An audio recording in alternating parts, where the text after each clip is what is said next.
মাথা।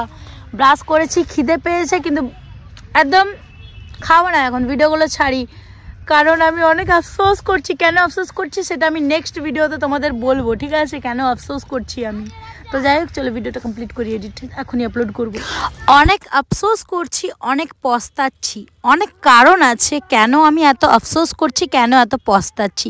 সেই ভিডিওটা আমি মেন আইডিতে আপলোড করব, মাধবী প্রামাণিক, অবশ্যই তোমরা দেখে নিও, ঠিক আছে?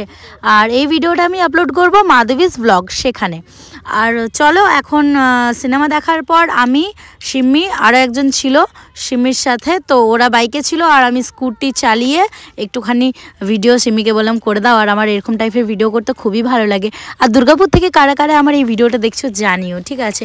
তো মজা করতে করতে চলে এসেছি একটা চেয়ারের দোকানে, চেয়ার কিনতে। কারণ আমার সেলাই করার মানে সেলাই করি তো চেয়ার নেই বসার। চেয়ার ছিল, সেই চেয়ারটা ভেঙে গেছে, তাই একটা চেয়ার কিনতে চলে এসেছি। চেয়ারটার দাম ক টাকা বললো জানো? 250 টাকা বললো।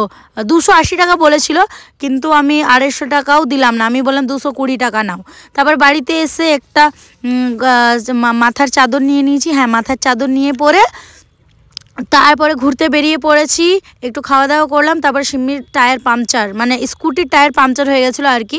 তো বাস বাড়িতে এসে চাটা খেলাম, খাওয়া দাওয়া করে এটা পরের দিন ভিডিওটা করছি। মানে এই যে প্যাকিংটা খুলছি, মানে বক্সের ভিতরে কি আছে। তো জানো তো, আমার এই জুতোটা অনেক দিন ধরে ইচ্ছা ছিল যে নেব, কিন্তু ওই যে মানি প্রবলেম হচ্ছে সব থেকে বড় প্রবলেম, সেই জন্য নিতে পারিনি। তো ভাবলাম যে চলো এখন আস্তে আস্তে ইনকাম করছি, নিজের শখ আহ্লাদ যা যা আছে সেগুলো আস্তে আস্তে সব পূরণ করতে হবে।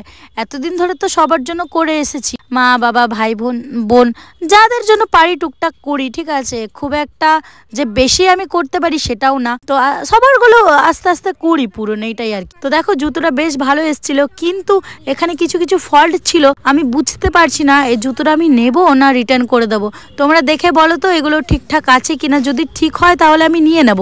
আমি পরলাম, পরে তো আমার বেশ ভালোই লাগছে, তোমাদের কাছে কেমন লাগছে জানিও। আর একটা কথা, ছিঁড়া কাঁথায় স্বপ্ন দেখবো না তো কি ভালো বিছানায় স্বপ্ন দেখবো? যারা বড় লোক, যাদের কাছে টাকা পয়সা আছে, তারা অত কিছু ভাবে না, তারা যেটা ইচ্ছা যা ইচ্ছা নিয়ে নেয়। কিন্তু আমাদের কিছু নিতে গেলে 100 বার ভাবতে হয়, 100 বার চিন্তা করতে হয়, তারপরে সেই জিনিসটা নেওয়া যায় আর কি। আমার এই ফালতু ব্লগটা কারা লাস্ট অব্দি দেখলে, যদি দেখে থাকো হাই লিখবে কিন্তু।